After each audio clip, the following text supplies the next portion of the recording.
Eu vou falar sobre sexo anal.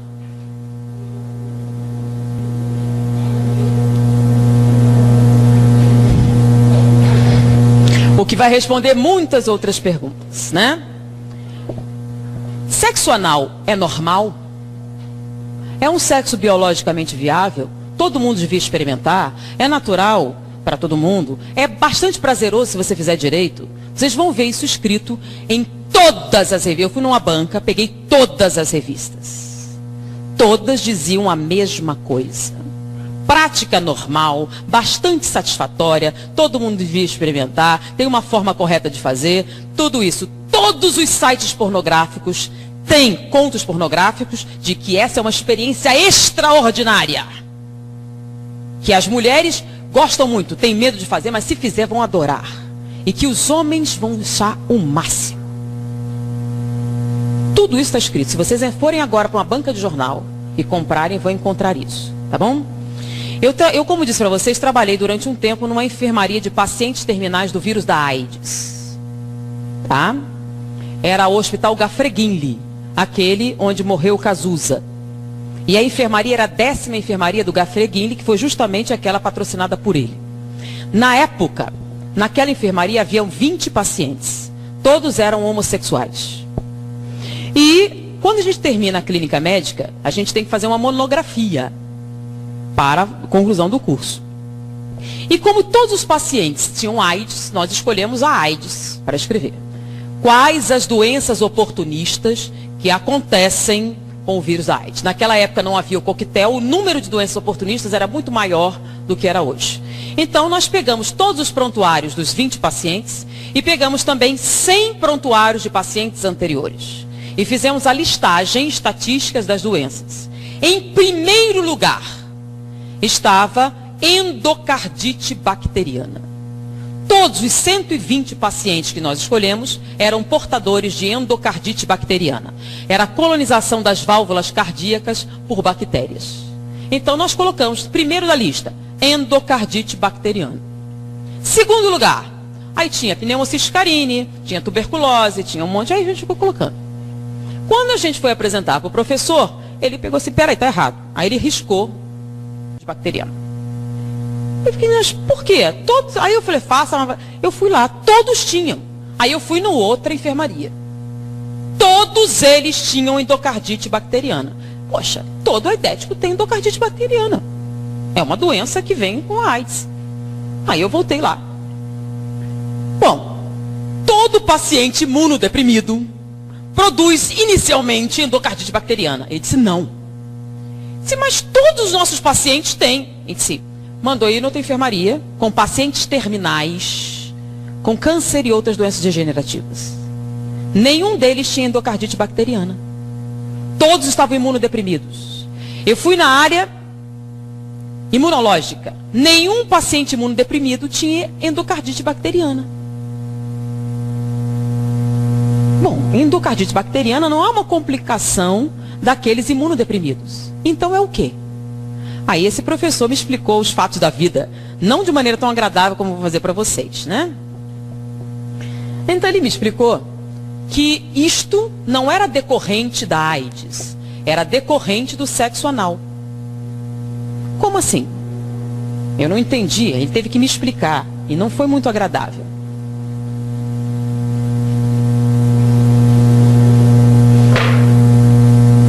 Essa aqui é a vagina feminina, o útero, o ovário. Aqui é o aparelho digestório. Boca, esôfago, estômago, intestino delgado, intestino grosso. Reto e esfíncter. Tá? A única coisa que eles têm em comum é serem cavidades. Tá bom? Então essa cavidade aqui faz parte da função sexual. É um órgão sexual. Ele foi criado para quê? Para o ato sexual. Ele foi projetado para isso. Isso aqui faz parte do aparelho digestivo ou digestório. Ele foi projetado com o objetivo de absorção de alimentos. Ele não foi projetado como objeto sexual. Então, quando eu fiz aqui o aumento, o que é que vocês encontraram? 16 camadas celulares, 7 camadas musculares, células caliciformes que produzem muco aquoso. Vamos fazer a mesma coisa aqui. Microscópio, vamos aumentar. Vocês que estão na escola estudando o aparelho, o corpo humano, quantas camadas celulares eu tenho no tubo digestivo? Uma. Células colunares, assim. Uma camada com células ciliares no topo, tecido conjuntivo embaixo, tá? E aqui o plexo esplênico, que são aquelas veias que carregam tudo para a veia cava e distribuem para o coração, tá? Eu tenho células caliciformes também, que produzem muco, mas não produzem muco aquoso, produzem muco seroso, com S. O muco seroso tem por função proteger o tubo digestivo dos ácidos estomacais. Quando você faz autópsia, você tem que usar todo um aparato para que você não tenha queimaduras graves com os ácidos estomacais. Se você enfiar seu braço sem proteção no estômago de um cadáver recente, você vai perdê-lo. As queimaduras serão muito intensas. Porque, lembram que o que acontece com um bife mastigado no estômago? Vira líquido. É ácido. E bife é carne. É um pedaço de bife do seu braço, naquele ácido vai virar líquido. Então os ácidos estomacais são altamente corrosivos. Por que não corrói seu estômago? Porque você tem, quando você faz endoscopia, uma camada brilhante que protege o estômago dos ácidos. É o muco seroso.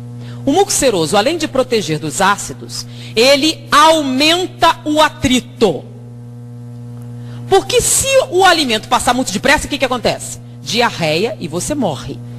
Então o alimento tem que passar devagar para que você possa absorver os nutrientes, né? Você absorve os açúcares, as proteínas, as substâncias, as vitaminas.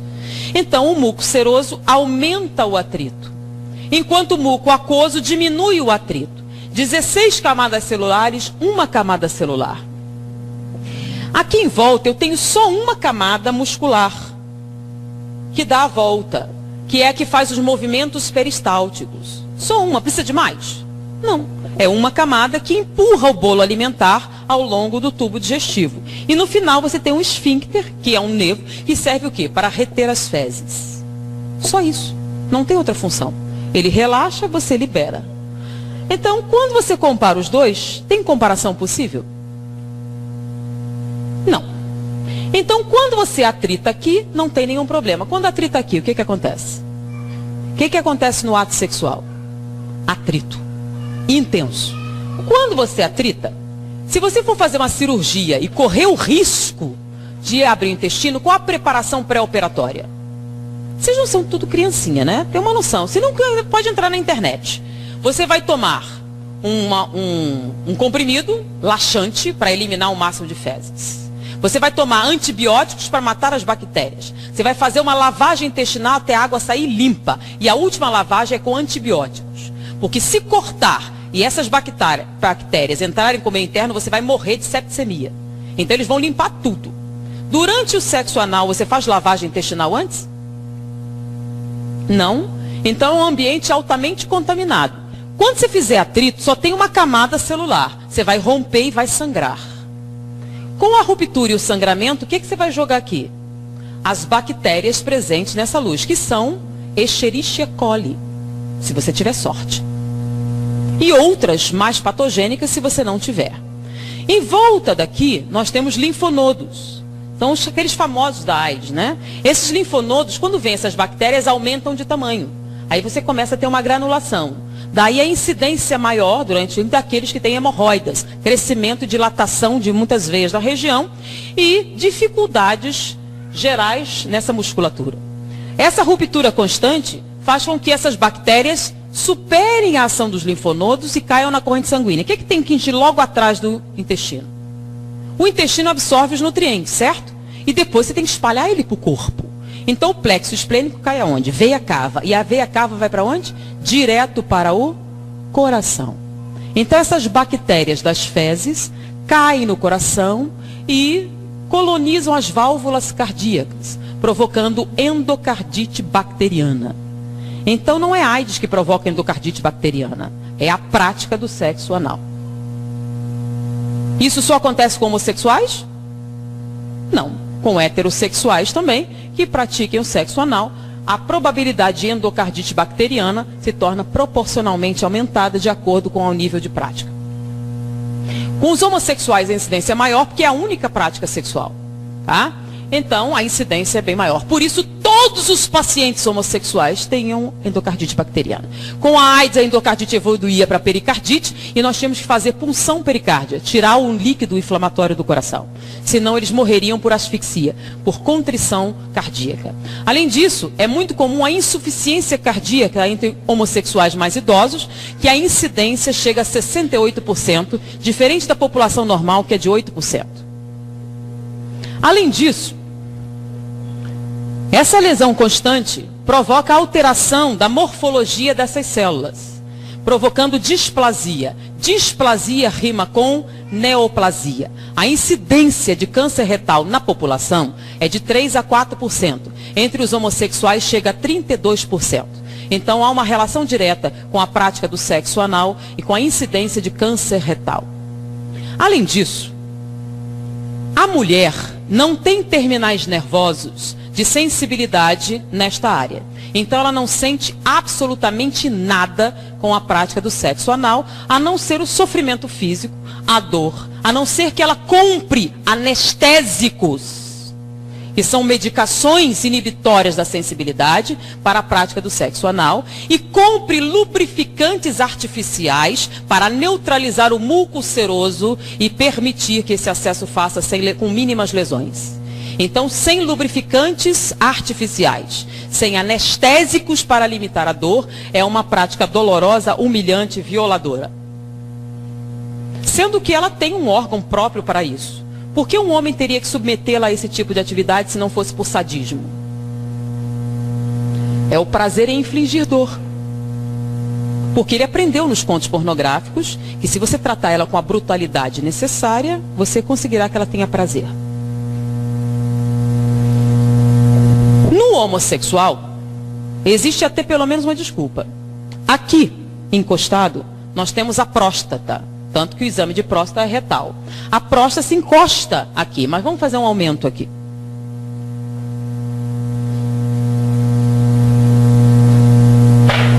Então nós temos aqui o pênis.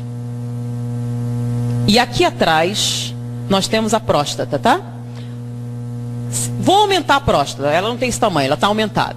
A próstata, a parte da frente, que dá para os corpos cavernosos, ela tem uma camada córnea. O que é córnea?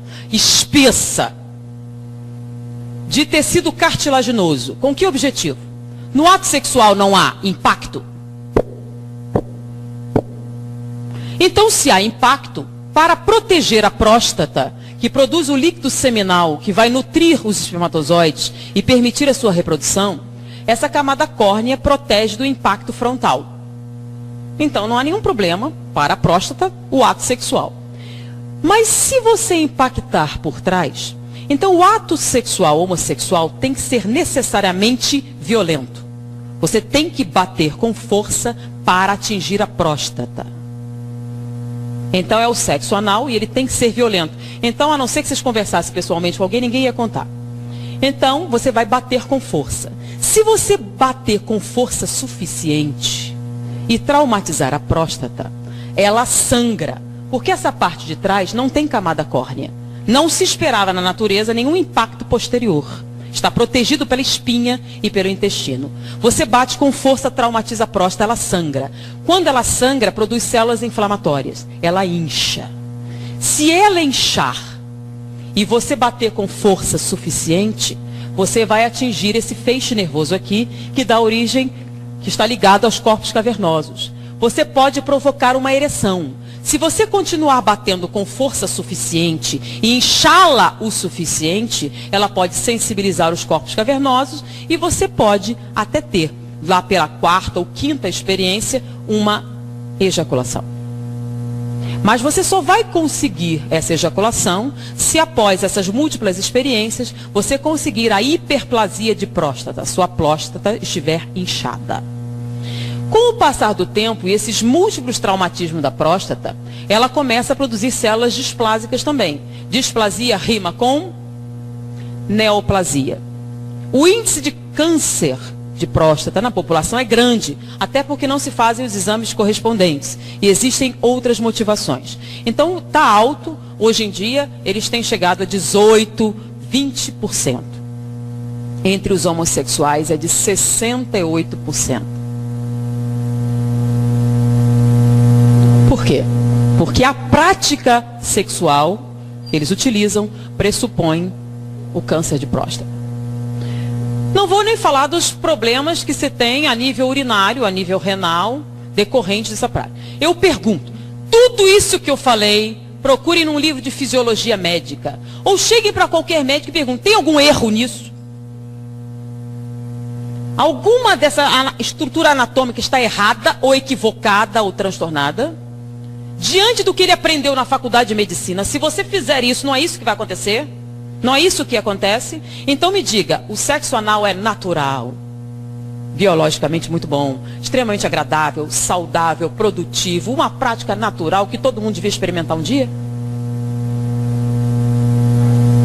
Mas é o que está escrito na literatura. Baseado em que eles dizem essas coisas? Baseado nos contos pornográficos. Baseados nos objetivos de quê? Com esse tipo de prática, o que você tem? Você tem alguém obtendo prazer no sofrimento de outro ser humano. Você pode até se submeter. E muitos se submetem. Inclusive, nós trabalhamos no Instituto Médico Legal há um tempo. Nosso professor era diretor do Instituto Médico Legal. E naquela época não havia o divórcio. Você, para conseguir a separação judicial, você tinha uma medida cautelar. Se você provasse maus tratos, você conseguia isso facilmente. Então, muitas mulheres chegavam falando sobre o abuso. Muitas delas iam preferir o sexo anal, porque nessa situação, como ele queria que ela fizesse isso, e já era um sofrimento, ele era menos brutal. No sexo normal era tão brutalizante, que ela preferia esse, que já doía só pela coisa, então eles batiam menos. Então, diante disso aqui, que as pessoas dizem ser natural, pensem um pouquinho a respeito do que vocês leem, do que vocês escutam, do que dizem na malhação, nas novelas. Tá?